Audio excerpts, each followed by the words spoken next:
같이 교독을 읽겠습니다.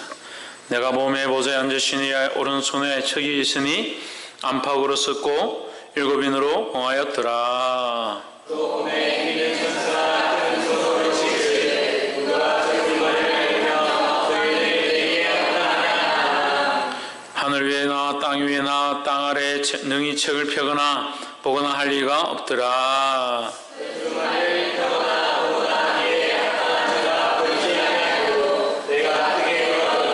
장로 중에 하나가 내게 말하되 울지 말라. 유다 지파의 사자 다윗의 뿌리가 이겼으니 이 책과 그 일곱인을 떼시리라 하더라.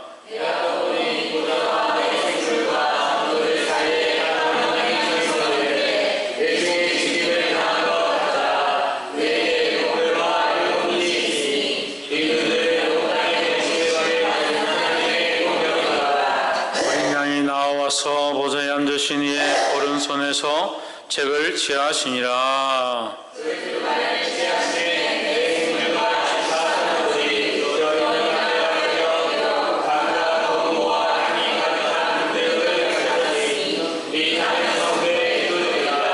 새 노래를 노래하여 가로되 책을 가지시고 그 인봉을 떼기에 합당하시도다.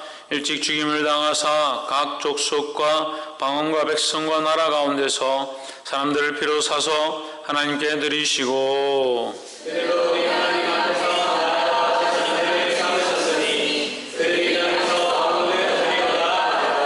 내가 또 보고 들음에 보좌와 생물들과 장로들을 들러쓴 많은 천사의 음성이 있으니 그 수가 만만이요 천천이라.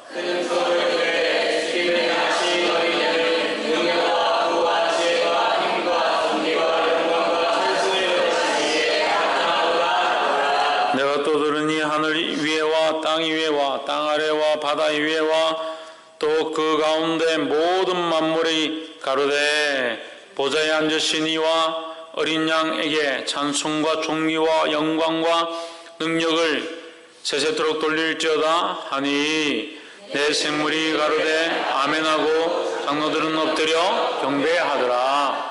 아멘. 기도합시다. 살아계신 하나님, 오늘 우리를 주님 앞에 불러주심을 감사합니다. 연약하여 할 수 없는 우리들을 그리스도의 피와 그 사랑으로 구속하시고 하나님의 사랑 안에 살게 하여 주심을 감사합니다.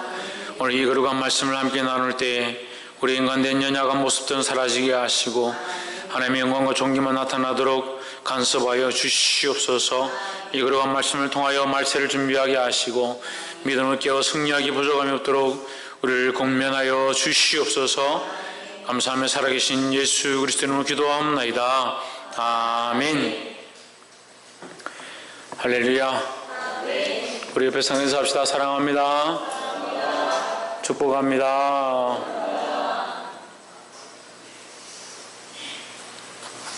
예, 말씀을 좀 한번 읽읍시다. 시작. 어린 양에게 있도다. 우리가 마지막 때를 맞아서 이 시대의 악한 시대 가운데 살고 있습니다. 또 마지막 시대 가운데 살고 있습니다. 우리가 이 마지막 때를 이길 수 있는 유일한 방법은 무엇인가? 예수 그리스도를 의지하는 것입니다.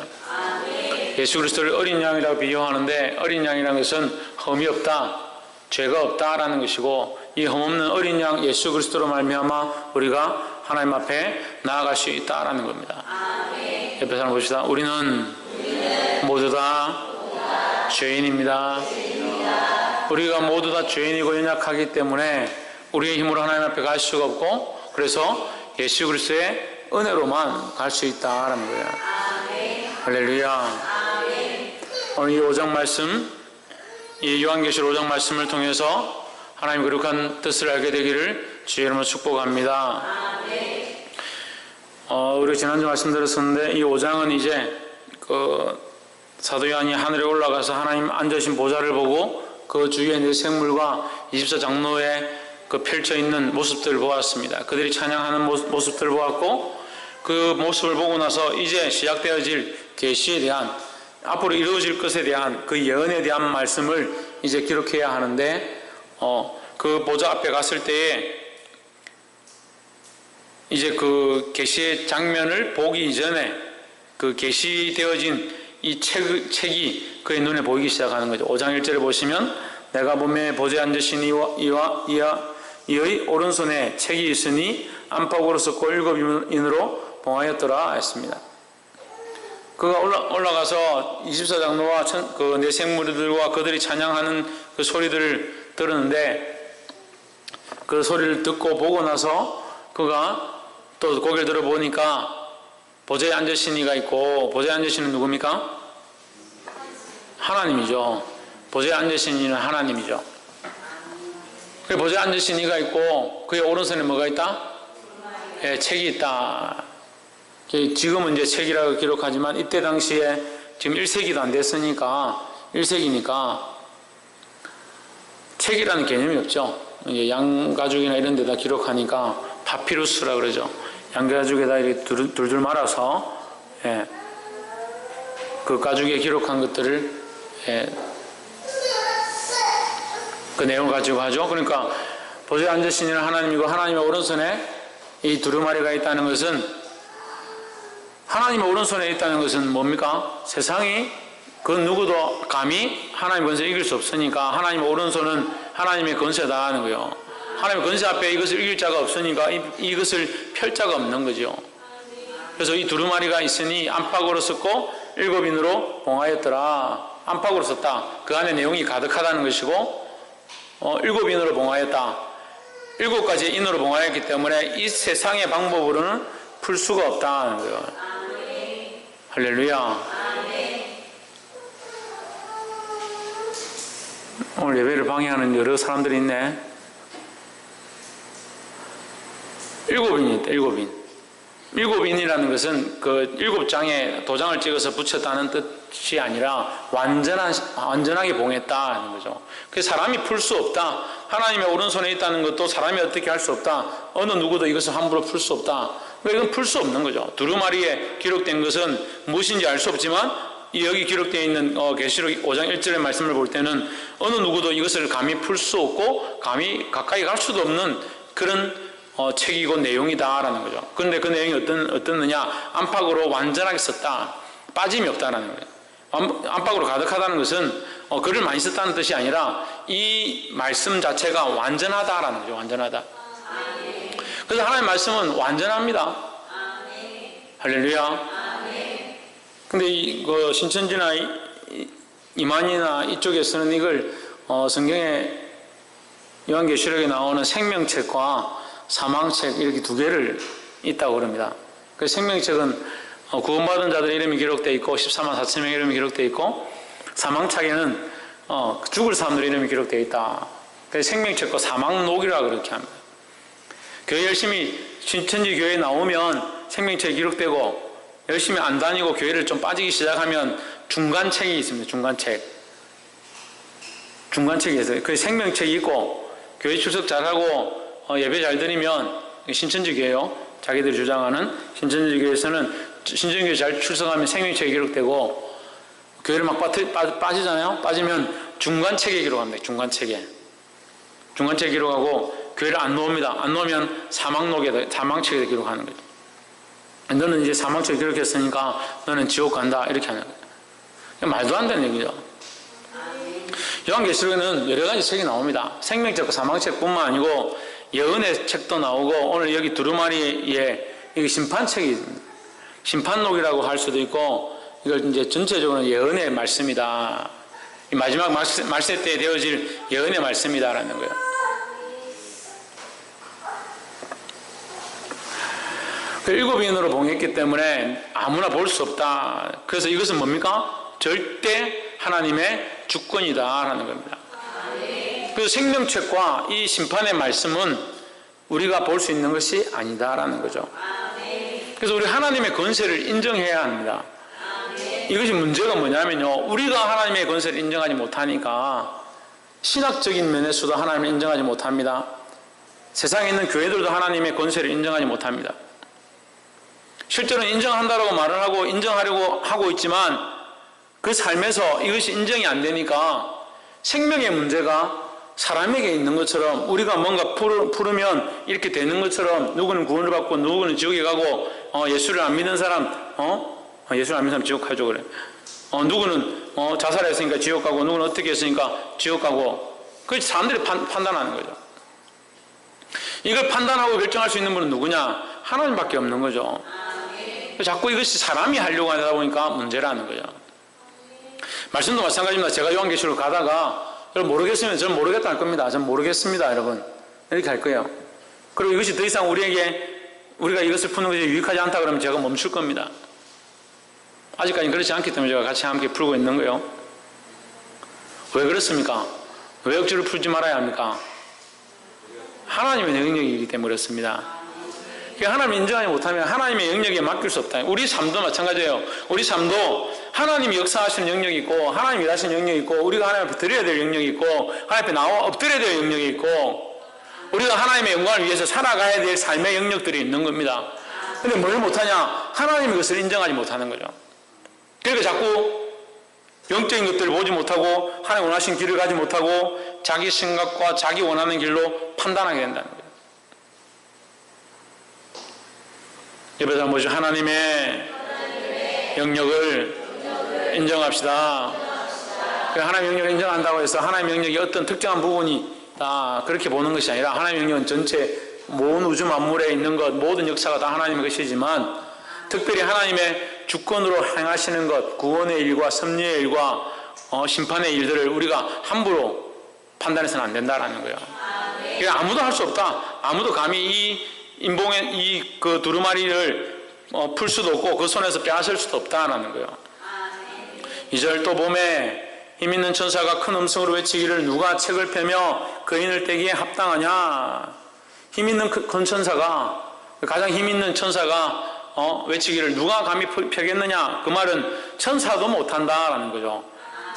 그러니까 천사도 못하고 어떤 영적인 권세도 못한다라는 거죠. 구원의 일들은 우리가 할 수 있는 게 아니다. 우리의 힘으로 할 수 있는 것도 아니고 천사도 불가능하다라는 거예요. 그래서 천사도 불가능한데 귀신은 되겠습니까? 다른 영들은 되겠습니까? 안 되죠. 근데 그런 것들을 믿고 그런 것들을 쫓아가고 우상을 숭배하면서 거기에 구원이 있다고 착각하는 거예요. 보게 되기를 주 이름으로 축복합니다. 3절에 하늘 위에나 땅 위에나 땅 아래에 능히 책을 펴거나 보거나 할 리가 없더라 했습니다. 하늘 위에나 하늘에 있는 것이나 땅 위에 있는 것이나 땅 아래에 있는 것이나 어느 누구도 책을 펴거나 보거나 할 수 있을 권세가 없다라는 거죠. 그런데 하늘 위에와 땅 위에와 땅 아래에 있는 모든 이들을 그 무릎에 꿇게 하신 이가 있습니다. 누굽니까? 예수 그리스도입니다. 빌립보서 2장 10절과 11절에 보시면 하나님께서 모든 무릎을 하늘에 있는 자들과 땅에 있는 자들과 땅 아래에 있는 이름으로 예수 그리스도의 이름에 꿇게 하시고 있습니다. 모든 것을 예수 그리스도의 이름에 꿇게 하신다는 겁니다. 할렐루야. 보거나 할 자가 없더라는 것은 완전히 없는 것이 아니라 이 땅과 하늘과 여기는 없다는 거죠. 5장 4절에 그 두루마리를 펴거나 보거나 하기에 합당한 자가 보이지 않기로 내가 크게 울었더니 했습니다. 우리도 울어야 합니다. 왜 웁니까? 왜 그 두루마리 펴지 못하는데 왜 웁니까? 두루마리 못 펴면 뭐가 슬퍼서 웁니까?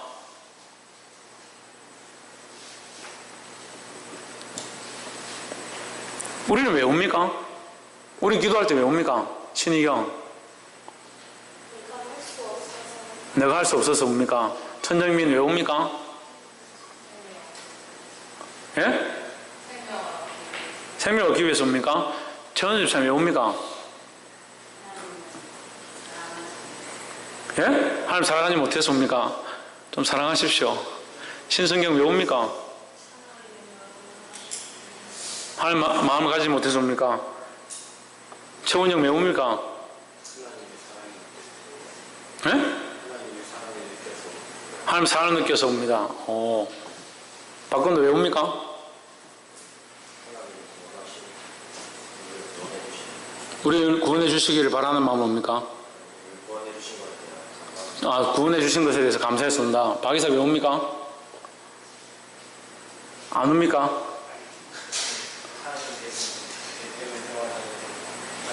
하나님께서 내 때문에 돌아가셨는데 나는 계속 똑바로 못 살기 때문에 그래 감사하네.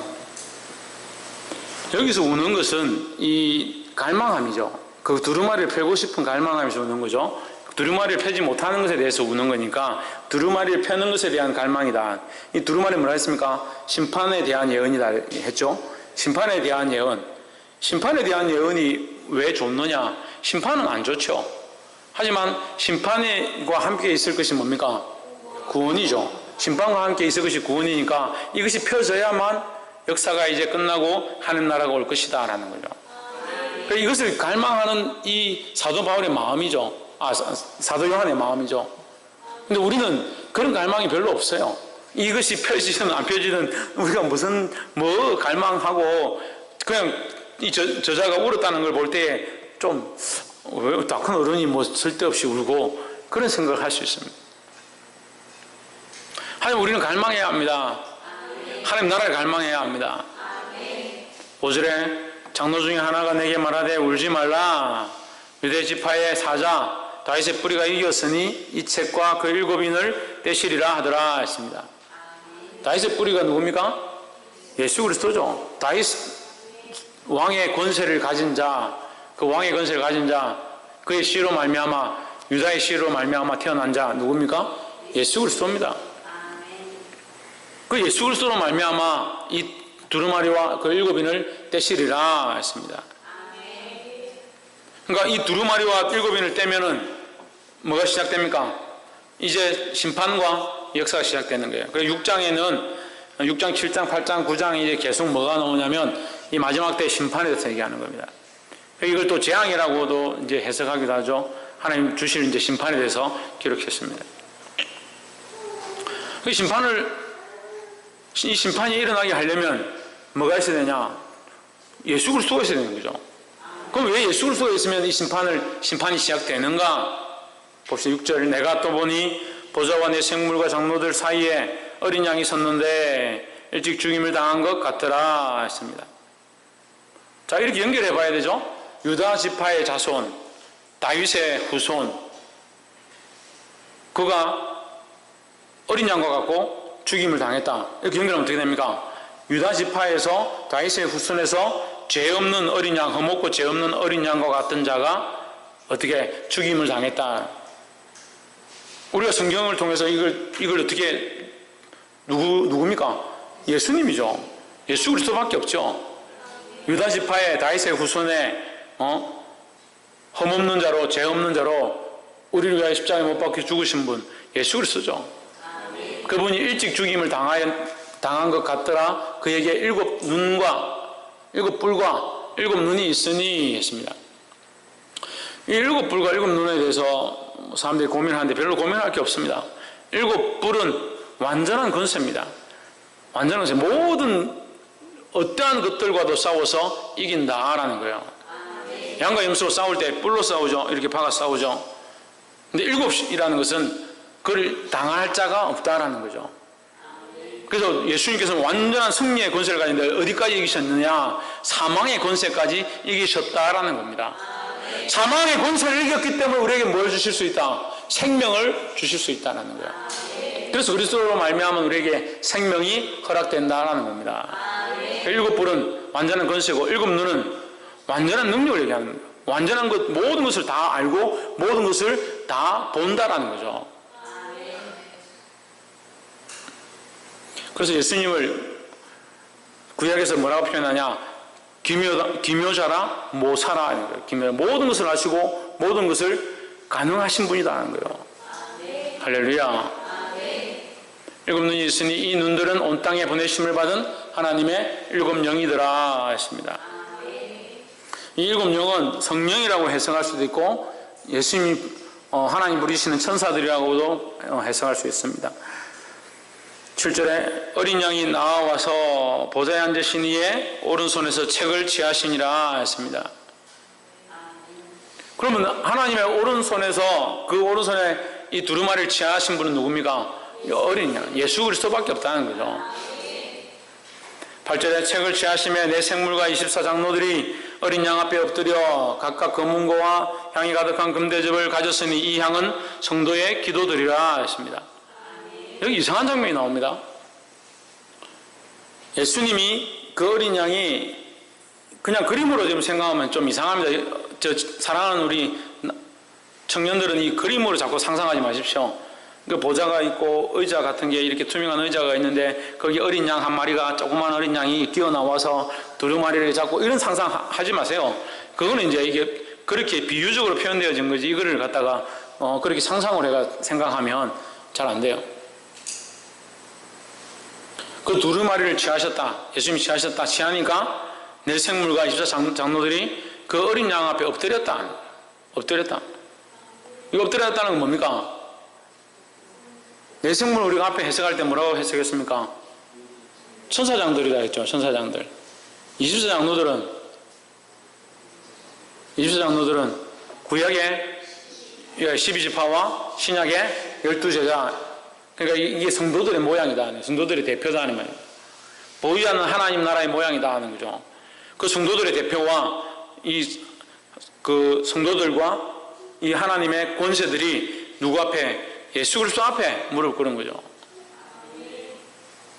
각각 금은고와 향이 가득한 금대접을 가졌으니 했습니다. 뭘 가졌느냐? 찬양하는 금은고와 향이 가득한 금대접을 가졌다. 향이 가득하다. 이 향이 뭐냐? 성도의 기도들이다 했습니다. 근데 이 향은 제사장이 하나님 앞에 제사를 드릴 때 드리는 것입니다. 이 향은 제사장이 하나님 앞에 제사를 드릴 때 드리는 것입니다. 하나님 앞에 눈물로 기도하는 이 성도들의 눈물이다, 성도들의 기도다라는 거예요. 그럼 성도들은 뭘 기도하느냐? 뭘 기도하겠습니까? 성도들은 뭘 기도하겠습니까? 사모님 뭐라고요?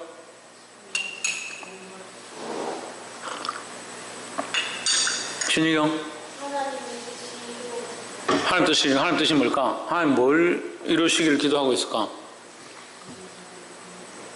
예?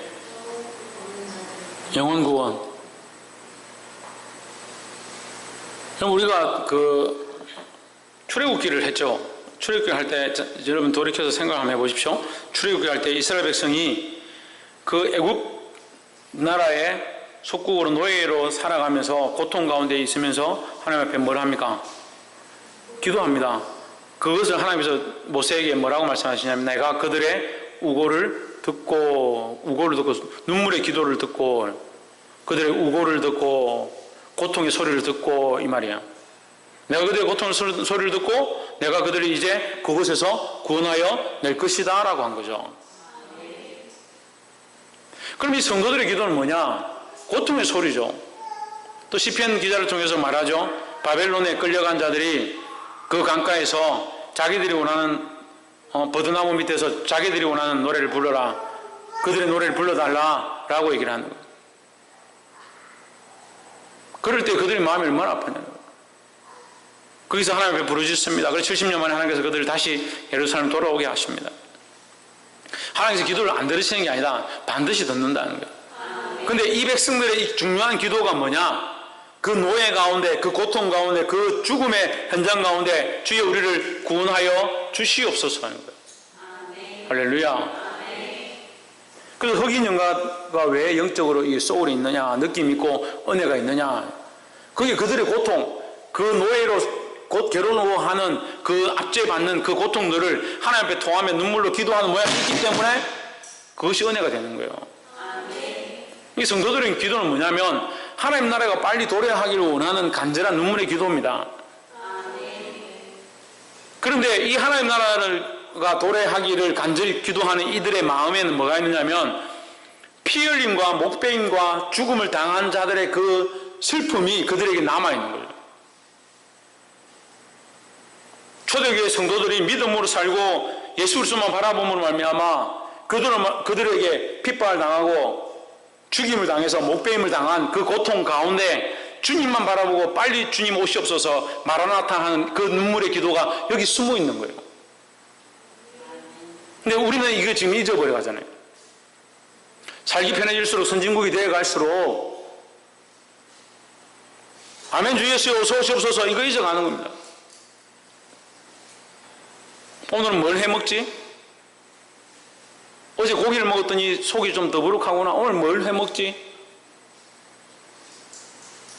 그렇게 고민하고 사는데 주님 이 고통과 이 괴로움 가운데 이 혼란과 이 어려움 가운데 이 죽음이 도사리고 있는 이 강압적인 세상 가운데 우리를 구원해 주시옵소서, 빨리 주님 오시옵소서, 그런 눈물의 기도가 없는 거예요.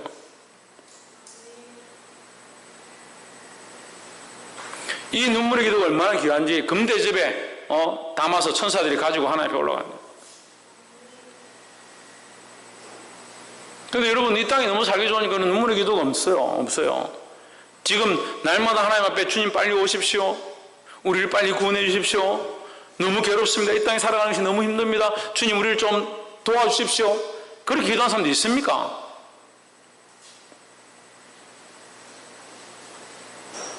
저는 가끔씩 그렇게 기도하는데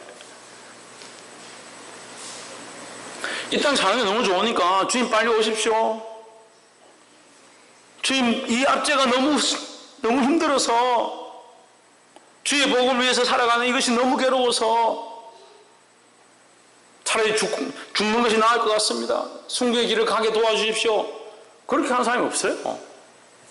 순교의 길은 무슨 순교의 길은? 옆에 있는 신랑한테도 예수 믿으라는 소리 한마디 못하고,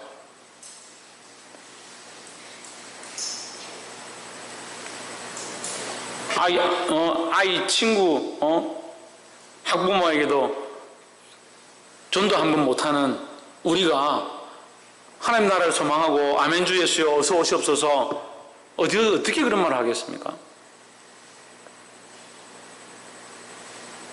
믿음은 다 어찌했습니까?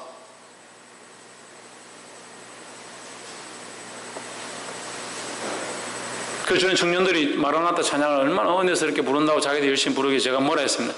그래서 찬양 부르지 마라 함부로.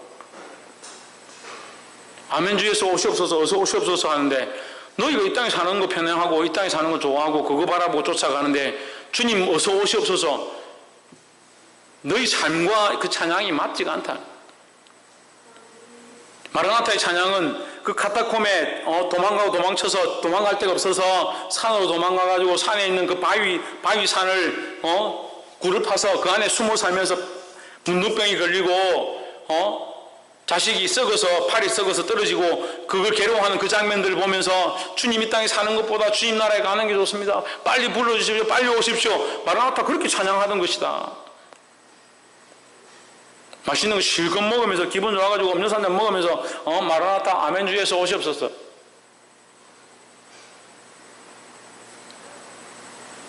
왜 이런 얘기를 합니까? 여러분 하나님 앞에 올려드릴 이 눈물의 기도가 우리 안에 있냐는 거예요. 이것이 회복되기를 소망합니다. 영혼 구원을 위한 거, 주님의 뜻이 이루어지는 거 물론 필요하죠. 내 안에 그런 믿음의 씨앗들이 하나도 없고 하나님 나라를 바라보는 간절함들이 하나도 없는데 맨날 이 땅에 살면서 뭘 하나 손해보기 싫어가지고 뭘 어땠다 하면 그거 가지고 속상해가 싸우고 찢고 뽑고,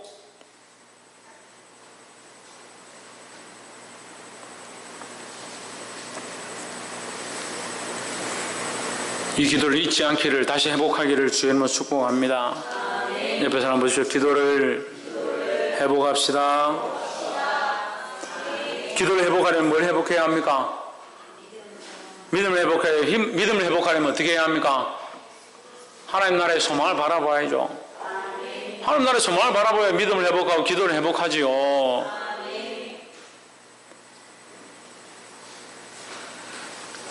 제가 대한민국 이 나라 한국 교회의 가장 문제점을 지적하라면 제가 딱 한마디로 할 수 있습니다. 하나님 나라의 소망을 잊어버렸다. 제일 문제가 그거예요. 복음으로 다시 돌아가자, 다시 정신을 차리자, 그래가 안 돼요. 사는 게 얼마나 편합니까? 죄송한 얘기지만 목사님들 쭉 앞에 서가지고 뭐 사진 기름 촬영 한다고 세워놨는데 배 안 놓은 사람이 있어요. 배 안 놓은 사람이. 그게 문제는 아니겠지만 일면의 한 모습이라는 거예요. 얼마나 이 땅이 좋은데요. 그냥 하나님 나라에 사모하지 못하죠. 회복하기를 주의 이름으로 축복합니다. 9절에 새 노래를 노래하여 가로되 책을 가지시고 그 인봉을 떼기에 합당하시도다. 누가? 예수님이 합당하다. 그 자격이 된다는 말이에요. 예수님은 이 책을 가지고 그 인봉을 떼기에, 그것을 떼고 그 일을 이루시기에 합당하다는 거죠. 그 일이 뭡니까? 심판의 일이고 구원의 일이라는 거죠. 이 심판이 이루어져야 구원이 일어난다는 겁니다. 그 인봉을 떼기에 합당하시도다. 일찍이 죽임을 당하사 누구 때문에? 왜? 우리의 죄 때문에. 일찍 죽음을 당하사 각 족속과 방언과 백성과 나라 가운데서 사람들을 피로 사서 하나님께 드리시고 했습니다.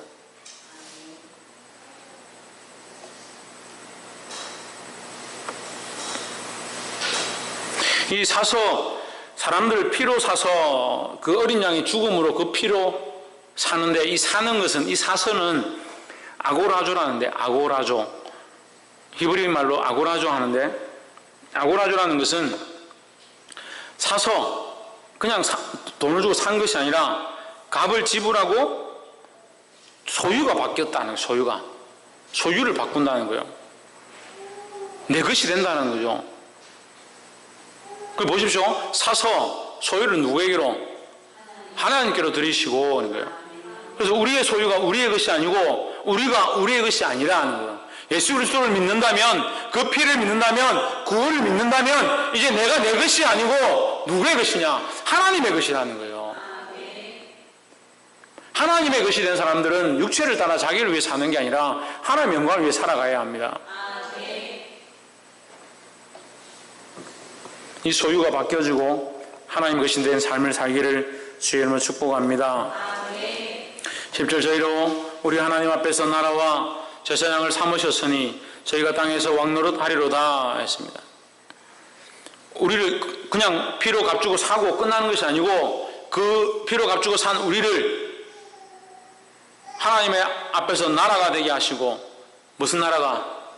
하나님 나라의 한 부분들이 되게 하시고 제사장들을 삼으셨다. 제사장들. 이 제사장을 삼았다는 게 뭐라고 했습니까? 우리 히브리서 하면서 했죠. 제사장 삼았다는 말이 무슨 말? 김태현. 그러니까 제사장을 삼았다는 것은 뭐예요? 네. 우리가 하나님 앞에 제사를 드릴 수 있다는 거예요. 내가 내 스스로 하나님 앞에 나아갈 수 있고 예수 그리스도 이름만 있으면 어디서든 예배할 수 있고 기도할 수 있다는 거죠.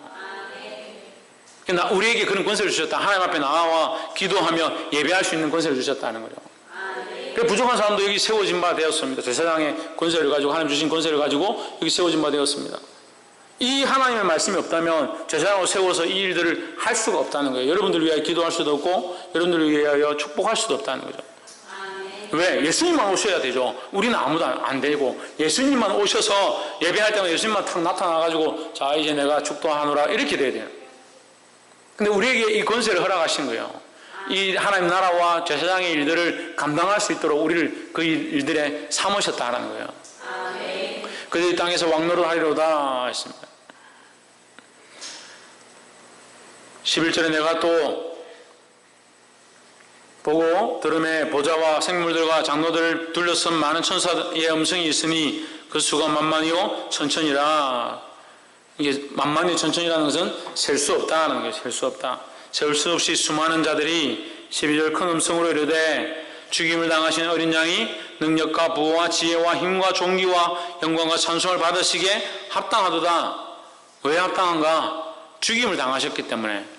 왜 합당한가? 그 죽임이 자기의 죄 때문에, 연약함 때문에 죽은 것이 아니라 흠없고 정결한 어린 양으로서 죄의 대가를 우리를 위하여 지불하셨기 때문에 이것을 받기에 합당하다라는 거죠. 할렐루야. 예수님에게 만약에 조금이라도 죄가 있었다면 예수님은 찬양받기에도 합당치 않고 이 하나님의 권세를 받기에도 합당치 않고 하늘과 땅 아래와 땅 위에 있는 모든 무릎이 예수 그리스도의 이름에 꿇을 수 없다라는 거죠. 하지만 죄가 없다라는 겁니다.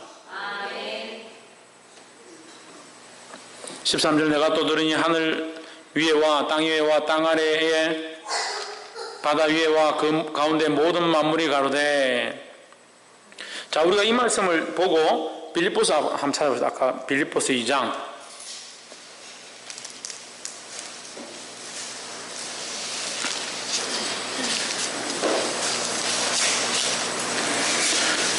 324페이지 320페이지에 320페이지 빌립보서 2장 10절과 11절 하늘에 있는 자들과 땅에 있는 자들과 땅 아래 있는 자들과 모든 무릎을 예수의 이름에 꿇게 하시고 11절 다같이 모든 입으로 예수 그리스도를 주라 시인하여 하나님 아버지께 영광을 돌리게 하셨느니라 했습니다. 하늘에 있는 자들과 땅 위에 있는 자들과 땅 위에 있는 자들과 땅 아래 있는 자들과 어디에 있는 모든 자들이라도 그 무릎을 예수의 이름에 꿇게 하셨다. 왜? 그의 십자가로 말미암아. 9절에 이름으로 하나님이 그를 지극히 높여 모든 이름 위에 뛰어난 이름을 주셨는데 8절에 사람의 모양으로 나타나셨으며 자기를 낮추시고 죽기까지 복종하셨으니 그 십자가에 죽으심이라.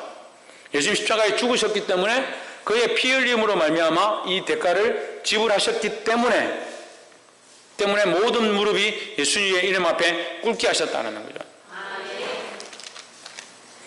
그러니까 나라와 족속과 방언과 어떠한 것들도 그리스도 앞에 함부로 설 수 없다. 심지어는 생명들조차도 그리스도 앞에 굴복하고 사망도 그 앞에 굴복한다는 거죠. 그래서 때로는 우리에게 이런 기도가 필요합니다. 사망도 두렵지 않다. 죽음도 두렵지 않다. 어떠한 것들도 우리를 그리스도의 사랑에서 끊을 수 없다는 거예요. 12절, 13절 내가 또 들으니 하늘 위에와 땅 위에와 땅 아래 바다 위에와 또 그 가운데 모든 만물이 가로되 했습니다. 그러니까 이 말씀과 우리 빌립보서 2장의 말씀을 종합해서 이것이 그리스도에 대한 하나님이 주신 권세고 영광이다라는 거죠. 보좌에 앉으신 이와 어린 양에게 찬송과 존귀와 영광과 능력을 세세토록 돌릴지어다 하니 했습니다. 앞에는 보좌에 있지 않았습니다. 그런데 그 사이에서 어린 양이 나왔죠. 그 어린 양이 나와서 이제 그 죽음의 권세를 이기고 이 모든 영광을 예수 그리스도 앞에 돌리고 모든 무릎이 예수 그리스도 앞에 꿇음으로 말미암아 예수 그리스도 어디에 앉으셨습니까? 보좌에 앉으셨다는 거예요. 그래서 이제 왕의 권세로 이제 이 일들을 하기 시작한다라는 거예요.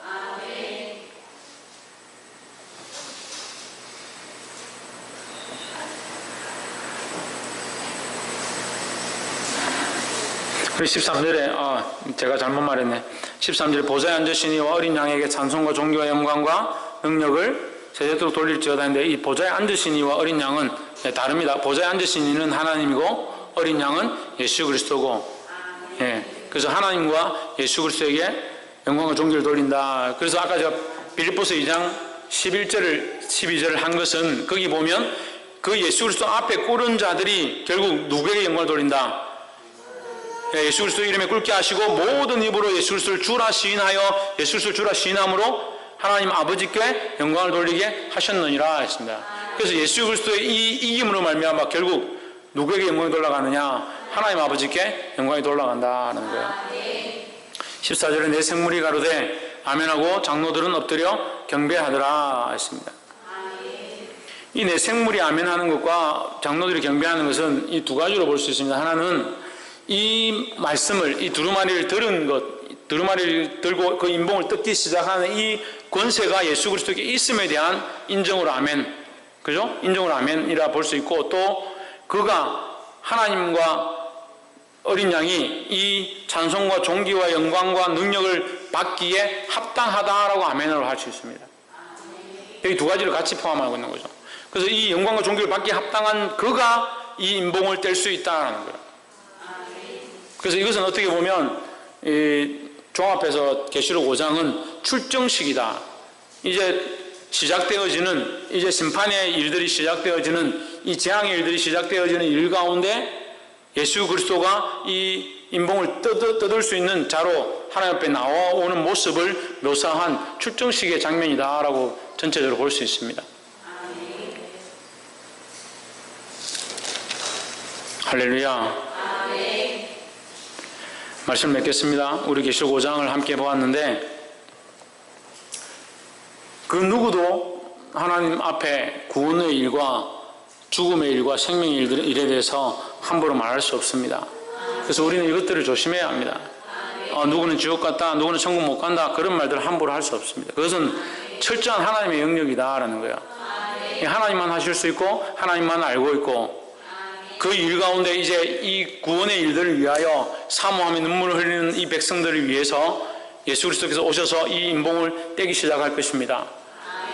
6장부터 이제 인봉이 뜯어지는 장면들이 나오는데 이것을 통해서 결국 하나님은 심판의 일들을 하고자 하는 게 아니라 우리가 지금 출애굽기, 레위기, 민수기, 신명기를 보면서 다 알다시피 하나님은 심판을 기뻐하시는 것이 아니라 뭘 하기 원하신다?